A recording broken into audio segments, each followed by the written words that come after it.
my phone just died. I don't know if she's coming or not. Well, why don't we give one more minute and then we could at least get started with going around with some introductions. Sounds good.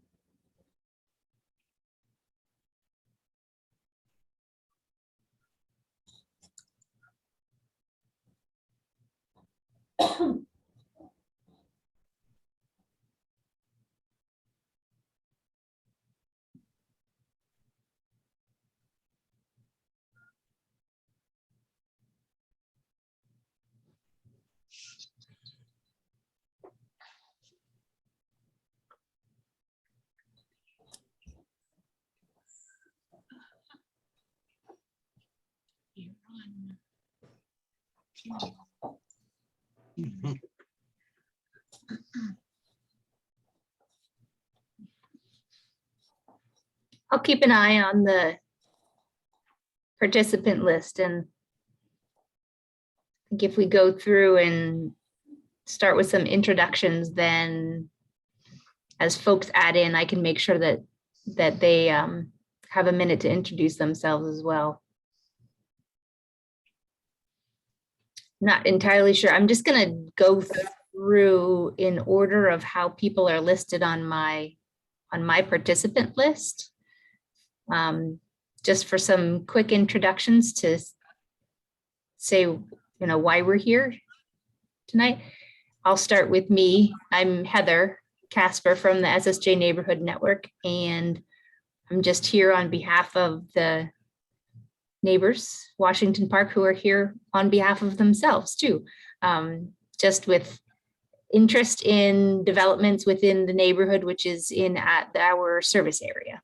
So I'm Heather. Frank, you're next on my list. Hey, well, I never do this first. So I'm Frank Fugate. I'm the acquisitions manager with Woda Cooper Companies. Been with the company about over 18 years now, multiple states. My role with the company is I look for real estate. I'm looking always for something that we can develop and apply for tax credits and go forward. So that's pretty much my role. Thanks, Frank. Kathy, you're next on my list. Hi, I am a property owner on West 23rd Street across from the proposed development area. And my concern is that the neighborhood keep its authenticity and be a comfortable residential neighborhood as it has been for all these years for the current residents. Thanks, Kathy. Margot, you're next. I am Margot. I'm also a resident in the area, and echoing the same things. I want to make sure that the property is utilized the best way possible, that will continue to allow the residents to live in this fantastic neighborhood, and also, provide some sustainability. We know that we have a lot of things that have to happen in the area for us to move forward. So, get that. Thanks, Margot. Dale, you're next on my list. Thank you. Thank you for allowing us to be present for another, another meeting concerning this site. We have prepared some additional documents that we have distributed to Heather to provide to you. And we're here to explain that and answer any questions and give you further detail on how and why Woda constructs facilities the way they are. Thanks, Dale. Dennis or Harvey. Okay, I was on before. I am the one person who went to school at Irving, if you recall from our last meeting. I have been working with the Woda firm for about 10 or 15 years. I've known Dale Roth for 35 or 40 years, and we work in conjunction on various types of housing projects from one end of Pennsylvania to the other. Thank you. Emily? Hi, I'm here on behest of Preservation Erie. I'm an architectural conservator in my past life, and currently I work for Erie County Planning and Community Development. Emily. Jim, got you next. Hi, my name's Jim Pianka, and I work as a consultant to the Woda Cooper companies for the last 15, 16 years. And I'm a proud Gannon Golden Knight. Very good. Thanks, Jim. Everything is shifted. Melinda, I think last but certainly not least. I'm Linda Meyer, representing Preservation Erie as well. We have received communication from a couple of different neighbors and or property owners in the area, which is how our group got involved. In particular, with a historic resource proposed for demolition, right? Oftentimes when there's a scenario that involves a historic resource that is proposed for demolition, our organization is called on to get involved and or weigh in.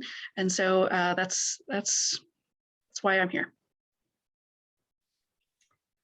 All right, that's everybody in so far. So I don't want necessarily or need to be in charge of this.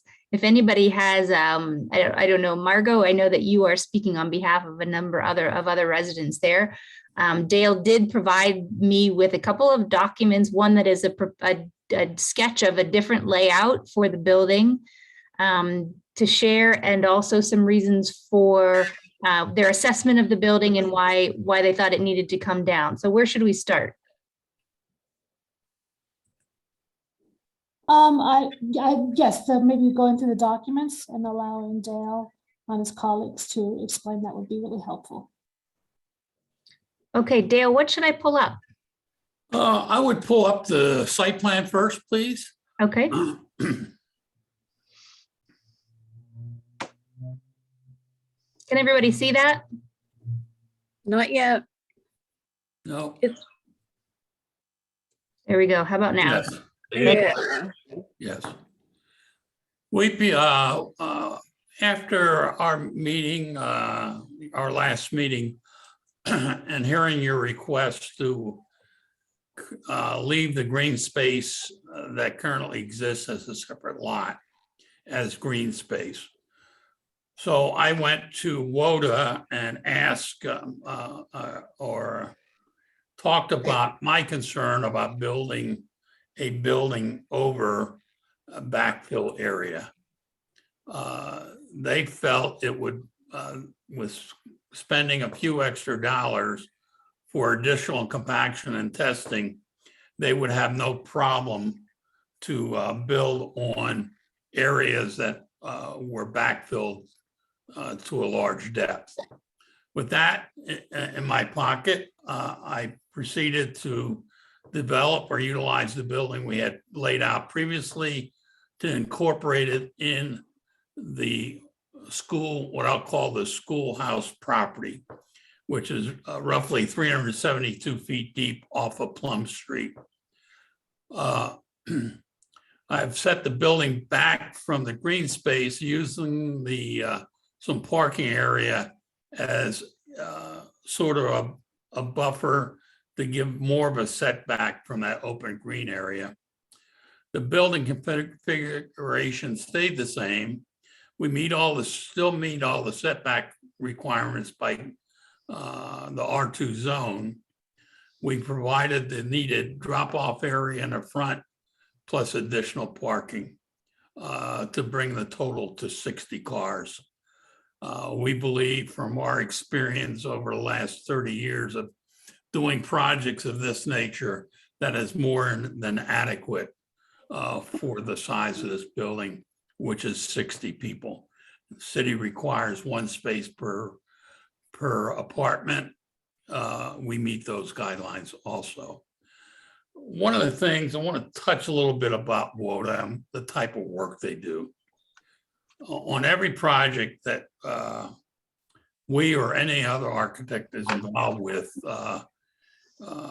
Woda in developing a affordable housing, we each are charged to make the building LEED certified, at least gold and silver, gold being the highest. So the whole process of developing this project will be to make the building energy efficient, products that meet the reusable status with a LEED certification, appliances, everything inside the building will be energy certified as efficient and meeting the LEED guidelines. And that's really, in addition to developing apartments, that is also their goal. And they have gotten every project they have developed in recent years, I would say in the last 5 or 6 years, since they started this philosophy, has reached at least a silver and gold rating from the state. So you're dealing with a company that is concerned about the environment, wants to do the right thing with their buildings.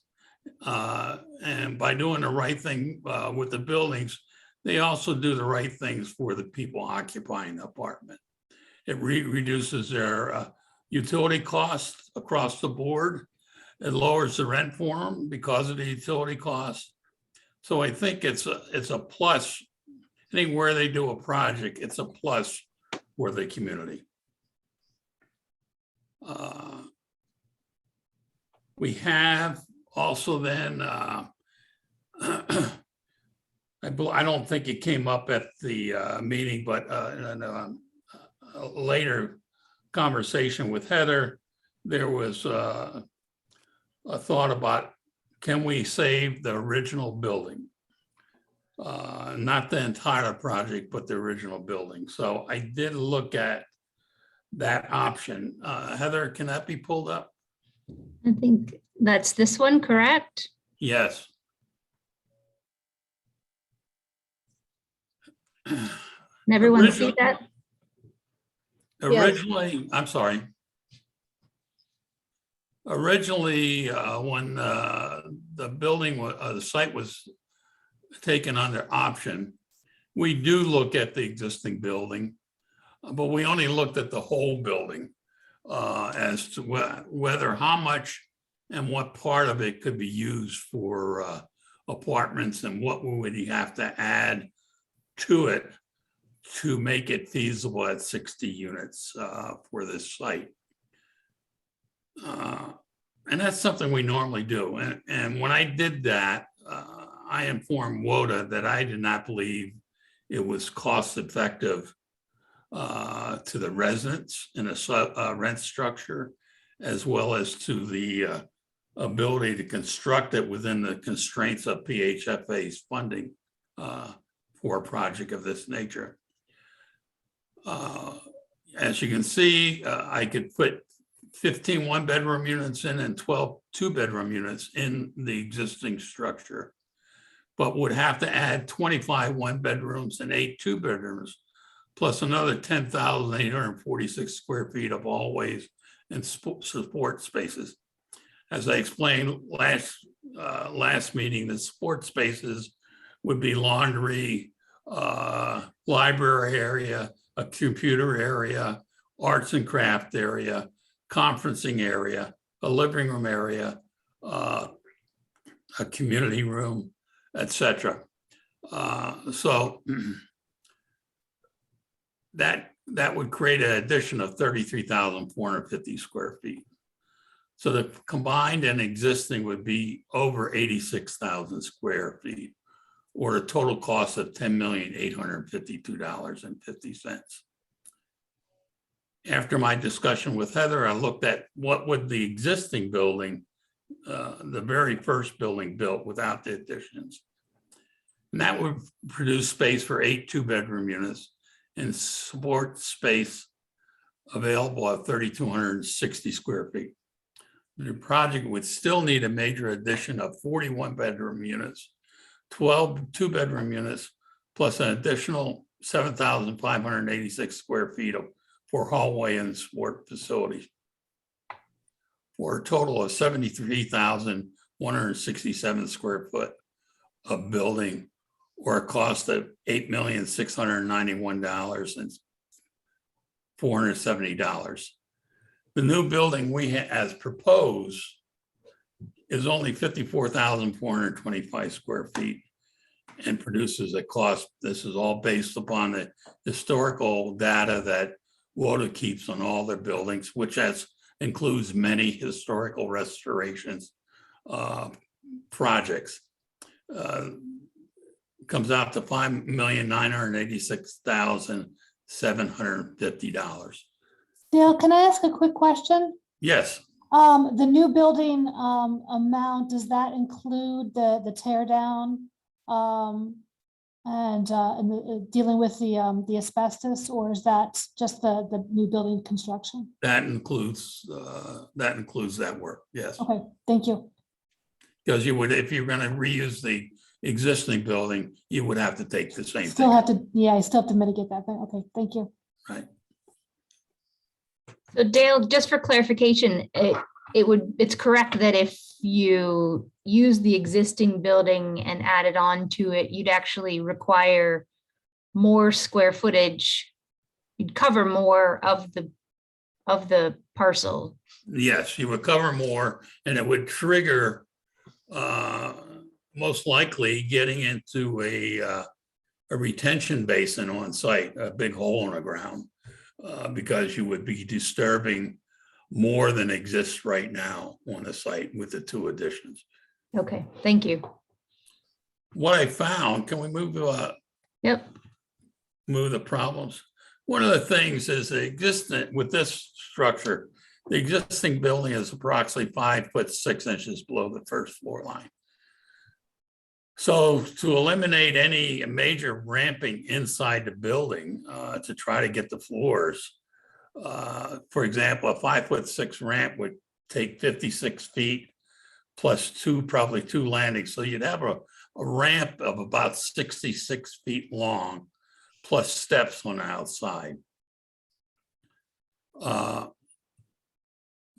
We would construct a shorter ramp with some exterior steps to get to a floor level that was within a foot and a half of the existing first floor line.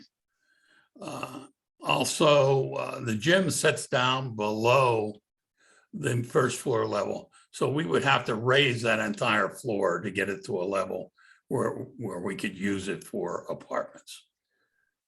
The second issue we found is the floor-to-floor heights in the existing building are significantly higher than a normal residential construction. So it makes it difficult connecting all the floors. For example, the first floor would need a short ramp between the floors, but the second floor has no connectivity in any way to the other building. That connection would be from the third floor via a longer ramp. So the second floor level would be by itself. The third thing, and these all add extra costs to a project. Elevators would require 6 stops instead of normal 3, as well as having both front and rear door openings, because you would be needed to get in from either side of the contingent upon the floor level that you're meeting in the old building versus the floor level in the new. And this creates additional costs to the project. And that's one of the reasons why the renovations to the existing structures costs more than a new construction. With that, I would take some questions if you like. What about the, going back to the first picture where you show the building and the parking now is behind the building, And that line there behind the parking spaces, is that the original division of the two lots? Yeah, that's the division line of the two lots. As it was originally? Or is That- that the new division? No, we didn't. That's the original line. Okay, so your parking comes right up to the original line, then you don't need to purchase the second property? You don't need to own that? That is in discussion with Woda because that lot is required for density. So that's in discussion with Woda right now, and probably would lead to discussions with the city on density. And you're saying because of the number of units in your building, they want you to have so much green space, correct? Is that what I'm understanding you to say? No, you have, the city requires 3,000 square foot of land for every apartment. Yes, okay.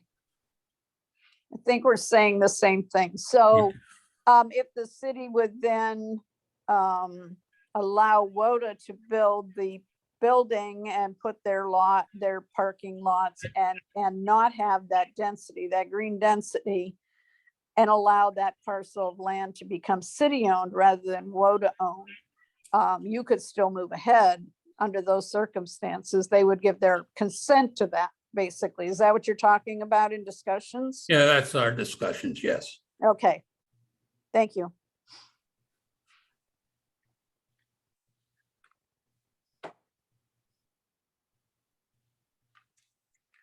Dale, I wanted to make sure to point out, it looks like you've also provided some of the other changes that were talked about at the other neighborhood meeting with, as far as the curb cuts. Yes, did do that. Kathy, how many curb cuts are on the 23rd side right now? I know you live right there across the street from what we're looking at. I believe one. That's correct. Okay, so this adds one curb cut on the 23rd. Looks like you've switched Yeah. another one over to, Yeah, you have two on 24th. Two on 24th and two on 23rd now? where's the second one? I only see one on I 24th. only see one on 24th. Yeah, your now. existing is two on 24th. Oh, okay, yes. Oh, I see.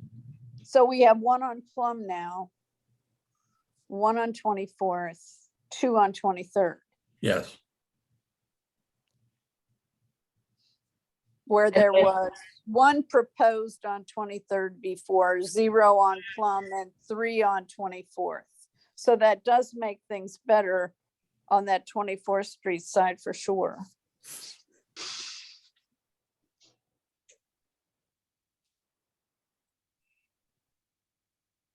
What other questions do folks have for Dale? Or Dale, do you have questions yourself? no, I believe we have covered the important aspects of how and why projects are developed and the rationale for them. And they're all driven by the guidelines from PHFA, their cost guidelines, local infusion of monies for development cost.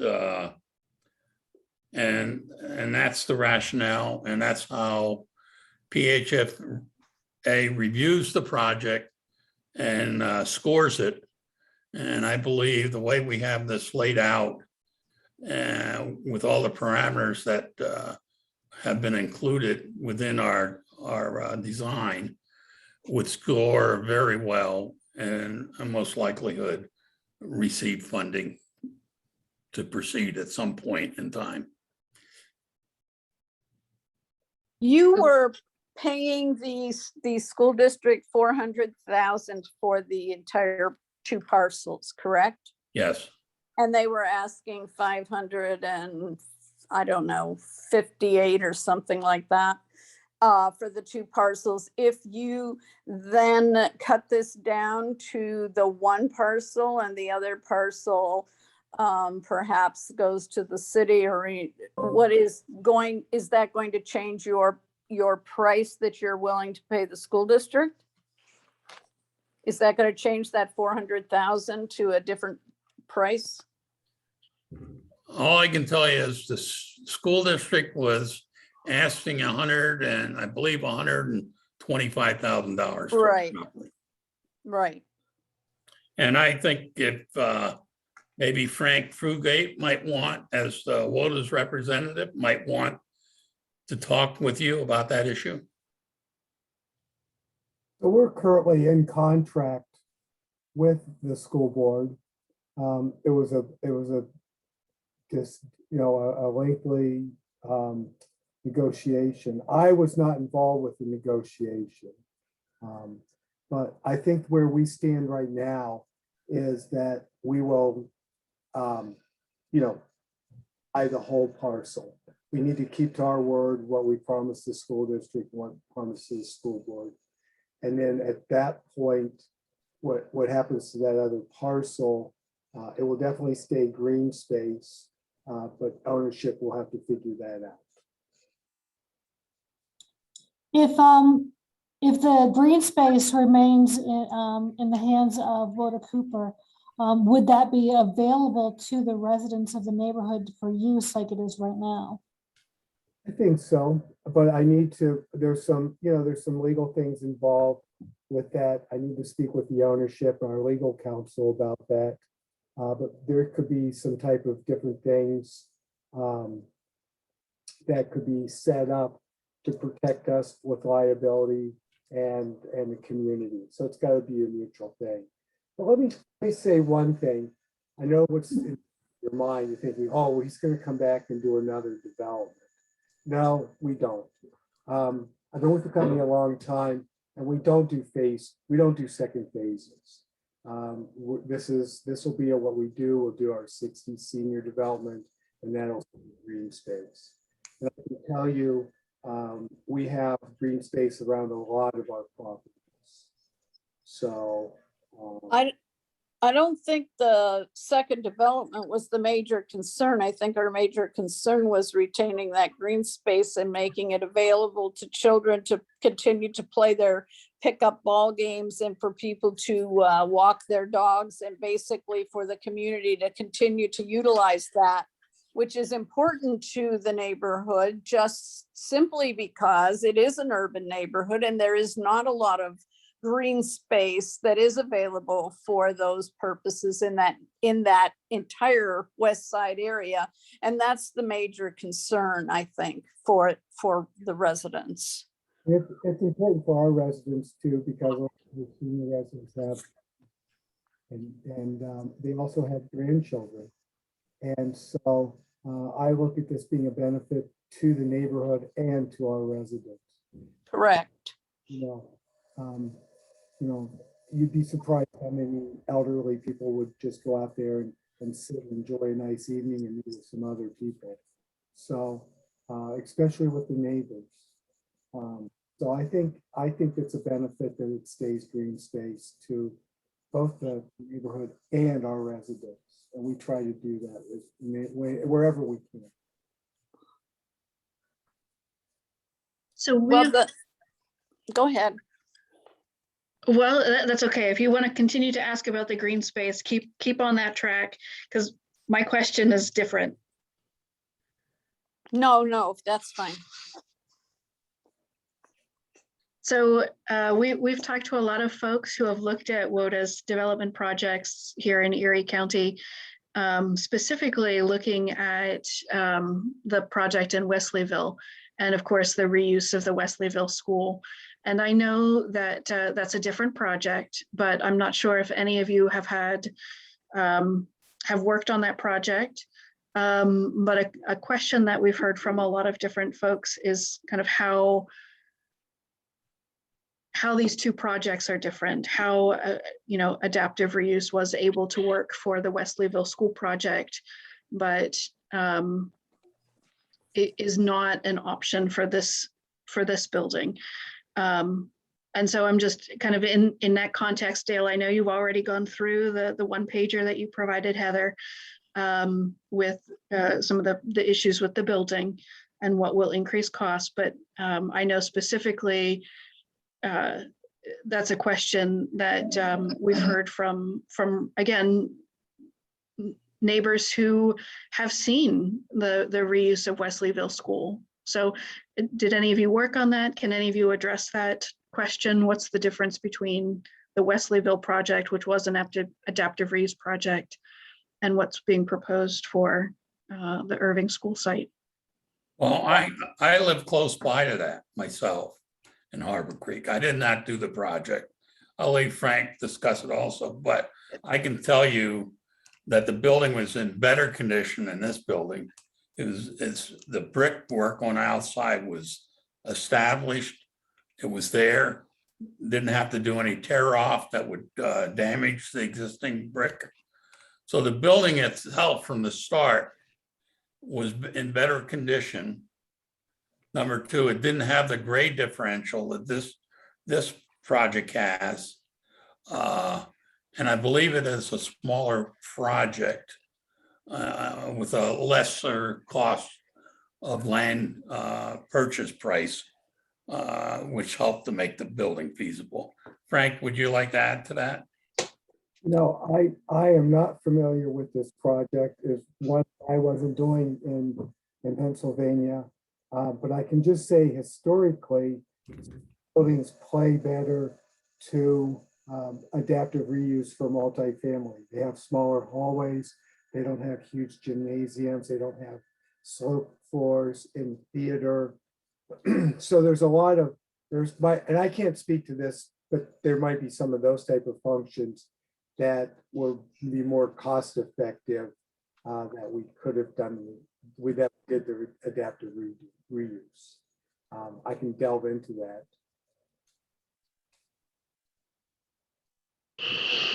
So in looking at the exterior brickwork, without doing a test area, how do you know that the exterior brick is kind of unsalvageable or permanently damaged? I know that EIFS can be removed depending on how it's been installed, depending on whether or not water has infiltrated between the EIFS and the masonry structure. So I'm just wondering if did you do any testing? Well, there's a lot. The EIFS system has an anchoring system to the existing building. And they actually drive anchors into the masonry. So every place where there's an anchor into the brick, that brick is destroyed when you remove it. And that furring is placed at 2 feet on center around the building, the full height. So just taking a little test area to test it isn't going to tell you anything. You'd have to take a whole portion of it off to establish how much damage has been done to the building.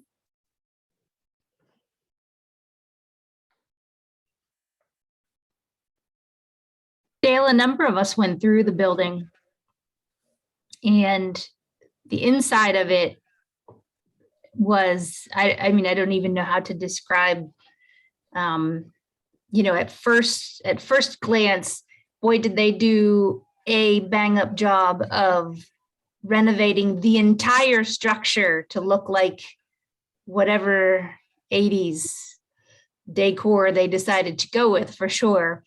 But when we poked underneath some of the ceiling panels, say, there are amazing glass skylights still up there. Has there been any investigation about some of those elements that might still remain in that building, even though they're covered, that could be utilized in your new design, at least to maintain some of that history? that would be up to Woda Cooper Group. If I would say, particularly David Cooper likes old projects. And if we could salvage things out of that building and bring them into the new building without too much difficulty and too much money, I'm sure they would consider it. Frank, you agree with that? I would agree with that. I've worked with David for quite a few years, and yeah, historical is, he likes that. He likes nice designs too. Yeah, that's good to hear. So I guess at the moment, with all these pricing that you were showing, 100% would go to landfill if the building was demolished. Is that what was priced out? Yes. Okay. So just to make a point, you know, when you're talking about LEED certification, it's great that the new building would be environmentally friendly, but when you think of all the embedded energy in the material and the massive amount of landfill waste that's created with the demolition, And you know, it can I negates interrupt the, you? Whether it goes to the demolition actions today, masonry material in all likelihood would be crushed and ground for at least the masonry could be reused. Anything other than inside the material, the steel would be salvaged and sent to a scrapyard for reuse. So the only thing that would be going to the landfill areas are material like plaster, wood products, that sort of thing. Any metals in the building would be because they have value. So you get a lower, that's how they got the estimate of $400,000 to demolish this building, because there is some value of material in that building that can be sold. There's beautiful wood casing in there as well. Oak casing, wood casings, trims, doors. I mean, can any of that be salvaged? There are salvage companies. I mean, I don't know that there's one in Erie, but I do know there's a large salvage company in Pittsburgh. I would think if you would like to put that question to Woda Cooper for consideration, I would think there would be a beneficial response to what they could use and what they couldn't use.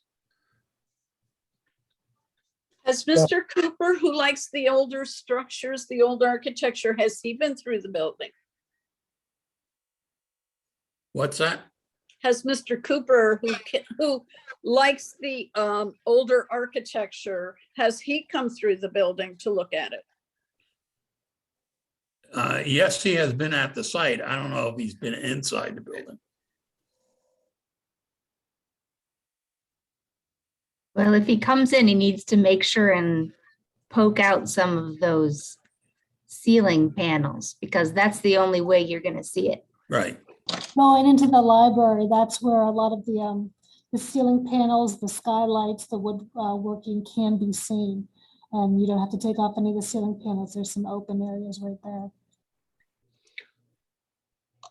You know, Frank, if I may, you know, David has been at the building, and we spent a lot of time looking at this building and at a couple other school building properties before we went to the Wesleyville School.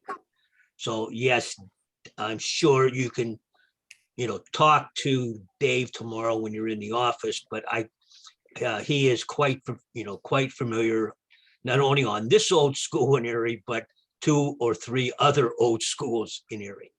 And I also want to point out that this hasn't come up, but Mr. Cooper has spent many years as a resident, not of Erie, but of Mill Creek Township, close to Erie. So he knows Erie quite well. And the only reason we are talking today, and we had talked the last month, and the only reason Dale has worked and worked and worked is because David wants to do this for Erie. So I can assure you, and I think Frank will back this up, if there's a piece of wood that can be saved that helps this project, and it's a break-even point of view or a slight expense, David isn't going to think twice. Simple as that, right, Frank? Yeah, David will look into it, and he'll rely on our Vice President of Construction and he'll work with him closely. So yes, I agree.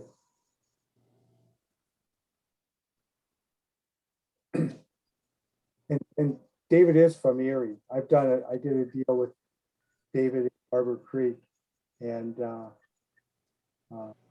that's when I found out that's where his family was from. I forgot about that, Dennis.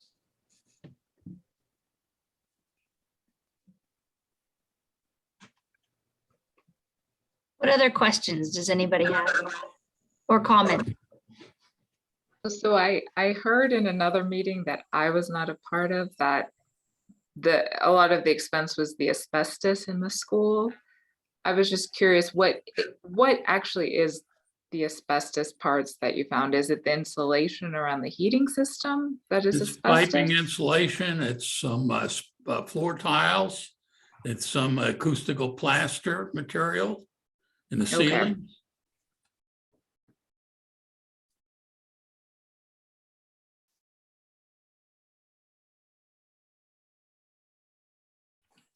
And there's probably lead in the caulking in the windows, in old windows.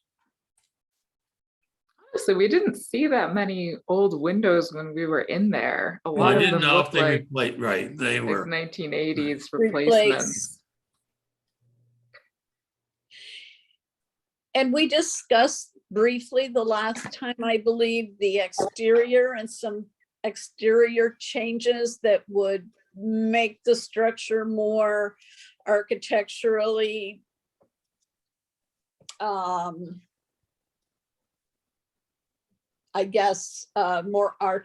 fit more architecturally into the neighborhood. We talked about, I think, the brickwork being higher than just the 4 feet, some different things of that nature. Was that something that you thought any more about? I happen to have talked to Woda about it, and Frank was part of that discussion. And they would seriously consider that request as they go along budgeting the project. Okay.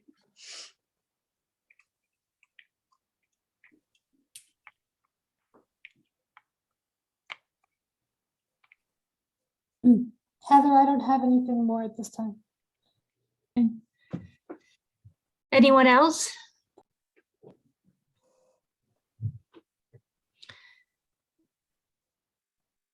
Dale, thank you for joining Thank you, us. Heather. Frank, Jim, Thank you, and Heather. Dennis. Everybody.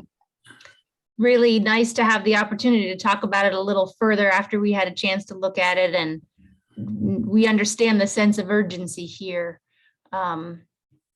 because of the next meeting will be scheduled, and you need to move forward on that too.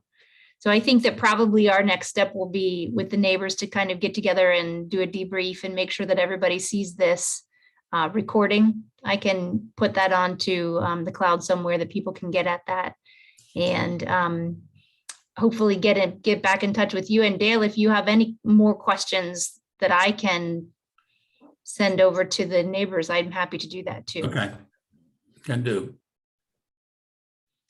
Thank Do you. we- everyone. Oh, I was Thank just going to ask if we wanted to hang on just a minute to kind of think through next steps. Yeah, that sounds like a good idea. Yeah, I can stick around. Me Okay. too. This is Frank. I just want to say thank you for everybody's time tonight. I thought this was a very good meeting. I thought the questions, I do quite a few of these. And I thought this was a very fair, very good meeting tonight. So I greatly appreciate that. I really do. So you've got our contacts. If you've got questions, come back. And let's discuss. And so I guess we're to check out. Thank you so much, Frank. Thanks, Frank. Thank you. Have a Thank nice you, everybody. Thanksgiving. Oh yeah, don't forget Thanksgiving. Yeah. Thanks. Have a good Thanksgiving. Take Thanks. care. Thank you.